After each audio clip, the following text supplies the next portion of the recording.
Hello my dear soul family. आशा करती हूँ आप सभी बहुत ज़्यादा खुश होंगे और यूनिवर्स की ब्लेसिंग्स, एंजल की ब्लेसिंग्स ले रहे होंगे। आज की रीडिंग होने वाली है बहुत ही ज़्यादा स्पेशल, क्योंकि आज की रीडिंग का टॉपिक होने वाला है कि are they fighting for you. आपके पर्सन जो है क्या वो आपके लिए कोई लड़ाई लड़ रहे हैं, क्यों नहीं आ पा रहे, किस प्रकार का डिले है ये। तो आइए देखते हैं आपके पर्सन की सिचुएशन। मीनवाइल जब मैं कार्ड शफल कर रही हूँ, आपको क्या करना है, आपको मेडिटेट करना है, अपने पर्सन के बारे में कामली सोचना है। तो शुरू करते हैं।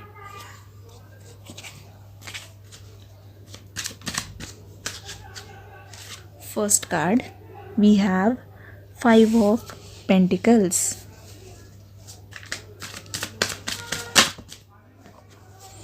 Okay, we have king of cups, we have 4 of pentacles. समझ रही हूँ मैं, समझ आ रहा है। ओके, दो cards. Oh my goodness, 3 of swords. दिल टूटा है, टूटा हुआ है। 2 of cups, lovers.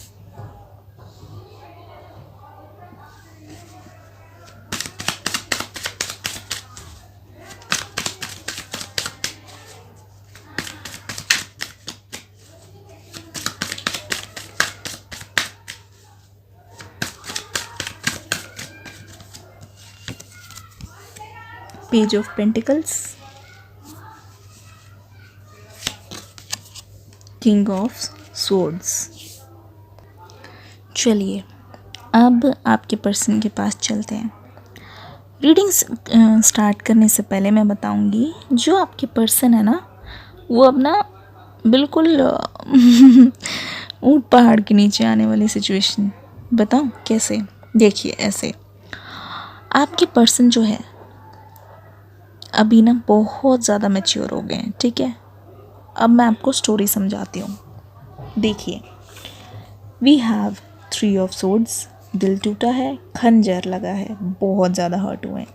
King of cups and we have king of swords, ठीक है। तो देखिए, हुआ ये है, जो आपके पार्टनर है आपको छोड़ा, ठीक है, किसी और के पास गए। अब जो किसी और है, थर्ड पार्टी है, अब वो आपकी तरह सभी थोड़ी हैं, आपकी तरह थोड़ी हैं अंधाधुंध प्यार लौटाने वाले, आपकी तरह थोड़ी हैं कि प्यार में पट्टी बंधी है फिर भी उनको प्यार किए जा रहे हैं, उन पे प्यार न्योछावर किए जा रहे हैं, ठीक है। अब जो देखिए, उन्होंने तो उनको धोखा दिया, उन्होंने तो अपने लिए उनका इस्तेमाल किया, क्योंकि वो था एक बैड इन्फ्लुएंस, क्योंकि वो थी एक थर्ड पार्टी जो आप दोनों के बीच में आई थी। तो क्या हुआ ना, आपके पर्सन ना इतनी ज़्यादा टॉक्सिसिटी में रहे कुछ टाइम तक कि उनको ना बिल्कुल समझ आ गया, ठीक है। और वो जो उनका दिल था ना, जो टूटा, जब उन्होंने समेटने की कोशिश की तो वो हो गए एक तरीके से पत्थर दिल, किंग ऑफ सोर्ड्स, ठीक है। एंड किंग ऑफ कप्स का क्या मतलब है, पत्थर दिल हो गए। तो उन्होंने क्या किया, अपने इमोशंस को अब बिल्कुल एक कप में लॉक करके रख दिया। बोला बेटा ये सबके लिए नहीं है, ठीक है। अब मेरा प्यार कोई ऐसी चीज़ नहीं है जो सबको बांटता फिरूं या बांटती फिरूं। This reading is generally timeless and is general, ठीक है। इट मे और may not resonate with you, ठीक है। प्लीज़ ये चीज़ ध्यान रख के सुने। रेजोनेट करती है तो मैं आपसे रिक्वेस्ट करूँगी कि इतना तो आप मेरे लिए कर ही सकते हैं, लाइक करके मुझे थोड़ा सा अप्रिशिएशन दे दीजिए, ताकि मैं थोड़ी सी मोटिवेट हो जाऊं और एक नई वीडियो लेके आऊँ आपके लिए, जिसमें होंगे कुछ नए नए आइडियाज़। तो स्टे ट्यून्ड। तो अभी उन्होंने क्या किया है, अपने इमोशंस को बिल्कुल संभाल के रख लिया है, ठीक है। एंड वो कह रहे हैं कि अब मैं ना सिर्फ ये उसी को ही दूँ जो डिज़र्विंग हो। वो डिज़र्विंग कौन है?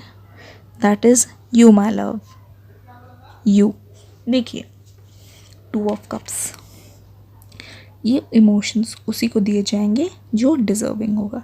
डिज़र्विंग आप हैं। अब थोड़ा सा फ्लैशबैक में लेके चलते हैं और आपके पर्सन के बारे में बताते हैं। देखिए, ये रीडिंग मैंने कैसे शुरू की थी कि क्या आपके person are they fighting for you, क्या चीज़ है जो उनको सामने आने नहीं दे रही। देखिए, ये ना उनका डर है एक तरीके से, जो उनको सामने नहीं आने दे रही। ये उनका एक तरीके से अपने आप को प्रोटेक्ट करने का तरीका है, क्योंकि वो इतना ज़्यादा हर्ट हो गया ना, एक तरीके से उनका ना भरोसा उठ गया। इस बात का उनको इतना ज़्यादा रियलाइजेशन हुआ कि उनको समझ नहीं आया कि क्या हो गया मेरे साथ। एक्चुअली उनके साथ हुआ ये, जब आपने किसी की कदर नहीं की, जब आपने किसी के सच्चे प्यार को ठुकराया, तो आपको सीख तो मिलनी थी, आपके साथ तो ऐसा होना था। यही चीज़ हुई है। अब वो ना बिल्कुल जकड़ के बैठे हैं, देख रहे हैं, बिल्कुल पकड़ के बैठ गए, एकदम प्रोटेक्ट कर रहे हैं अपने आप को। अब मेरे साथ धोखा नहीं होना चाहिए, क्योंकि पेन क्या होता है, पेन ऑफ सेपरेशन क्या होता है, उनको समझ आ गया अच्छे तरीके से।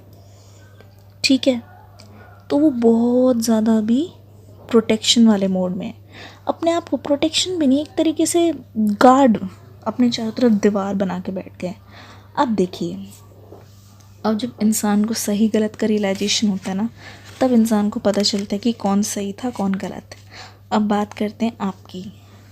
बहुत टाइम से उनके मन में तो है ही कि वो आपके पास आए, क्योंकि उनको अब बिल्कुल पर्दाफाश हो गया ना कि क्या मेरे लिए ठीक है, क्या ठीक था, क्या मैंने गलती की।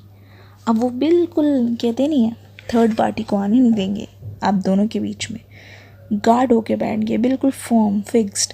और ये जो इंसान है, वो अब कोई भी कदम लेगा मैच्योरिटी आने के बाद, एक बार सारे दिमाग के जितने भी पर्दा है वो सारे हटने के बाद, मैच्योर होने के बाद, एक तरीके से ट्रांसफॉर्मेशन होने के बाद, अब जो भी वो फैसला लेंगे ना, वो गलत नहीं होगा। और उनका फैसला यही है कि वो आपके पास आने चाहते हैं, आपसे माफ़ी मांग के आपको कुछ ऑफ़र करना चाहते हैं। ये देखिए, this is divine masculine, this is divine feminine. आपके लिए एक बहुत सुंदर सा प्यारा सा लाइफ टाइम ऑफ़र लेना चाहते हैं। ये देखिए, जब ये कप्स लेके बैठ गए थे कि ये किसी को नहीं देंगे, फॉर्म होके मुंह उन्होंने उधर रख लिया था कि अब ये मेरे से कोई नहीं छीन सकता, ये उसके लिए है जो डिज़र्विंग है। और ये देखिए, ये वो आपको देना चाह रहे हैं। अब दोनों में एक्सचेंज हो रहा है। आप भी प्यार को लेके बहुत ज़्यादा संभल गए। एक बार दिल टूटने के बाद जो दर्द होता है, वो सिर्फ आप दोनों जानते हैं, वो सिर्फ सच्चे प्यार करने वाले जानते हैं।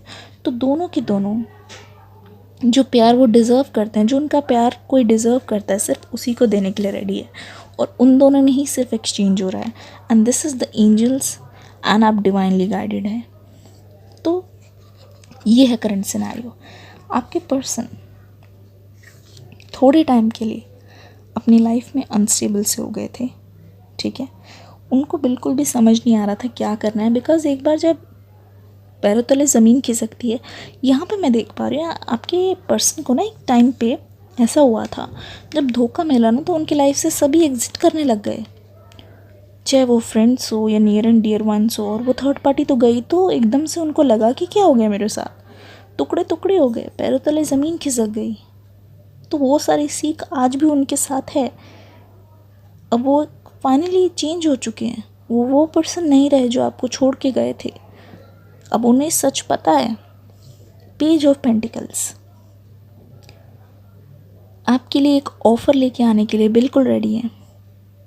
भले ही आप अपने में बिज़ी हों, ये बहुत अच्छी बात है, आप सेल्फ केयर में बिज़ी हैं, आप अपने पे ध्यान दे रहे हैं। मीनवाइल आपके पर्सन पीठ पीछे तैयारी कर रहे हैं कि कैसे आपको अप्रोच किया जाए। वो देखिए, उनके हाथ में एक स्टार है जो आप हैं, और वो उसी को ही निहार रहा है, क्योंकि उनको पता है कि she is the one, he is the one, वही डिज़र्विंग है और वही मेरे लिए बिल्कुल सही है। तो उसको देख के निहार रहे हैं। You are the star for them, their love, their energy, their peace, सब कुछ है आप उनके लिए। उनकी दिल है, उनकी जान है, उनकी धड़कन है। ये मैसेजेस मैं पिकअप कर रही हूँ।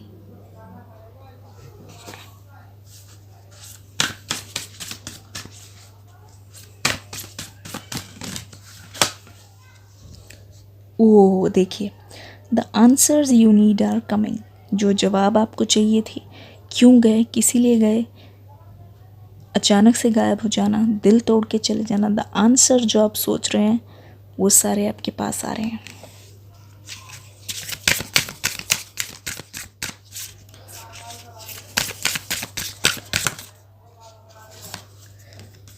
Sorry, you and your loved ones are safe. आप और आप जिनसे प्यार करते हैं वो सेफ़ है, डोंट वरी, आप दोनों ही डिवाइनली प्रोटेक्टेड हैं। ठीक है, कुछ लव मैसेजेस देख लेते हैं।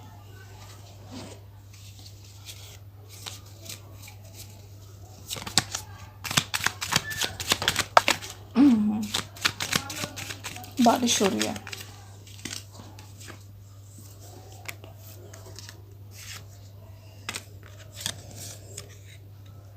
You call or text me to see if I am okay. जब आप दोनों साथ थे, आप उनकी तबीयत ख़राब होने पे उन्हें कॉल करते थे, मैसेज करते थे कि वो ठीक तो हैं। ये चीज़ें वो बहुत ज़्यादा मिस कर रहे हैं और ये चीज़ें उनको रियलाइज़ दिला रही है कि कौन मेरा अपना था और मैंने क्या खोया। I start missing you the second you leave. जिस समय आप जाएं उस सेकेंड वो आपको मिस करने लगते हैं। कुछ खोने के बाद ही उसकी अहमियत पता चलती है। इस रीडिंग में इस लाइन का बहुत बड़ा एग्जाम्पल मैं देख रही हूँ। You keep little memories of things we have done. जो हमने साथ में चीज़ें की, पल बताए, जो हमारे मेमोरीज़ है उनको तुमने संभाल के रखा है और उन्होंने भी संभाल के रखा है। वो सारी चीज़ें वो दोबारा देखते रहते हैं, जिसकी वजह से उनको और ज़्यादा रियलाइज़ होता है और सारी चीज़ें क्लियर होती जाती है कि कौन ठीक है उनके लिए, कौन उनका अपना है और उनको नेक्स्ट क्या करना चाहिए। आशा करती हूँ ये रीडिंग आपके साथ रेजोनेट हुई होगी। अगर हुई है तो लाइक करके जाइए, कमेंट करके ज़रूर जाइए और अपना फीडबैक मुझे ज़रूर बताइएगा। Thank you so much my lovelies and God bless you all.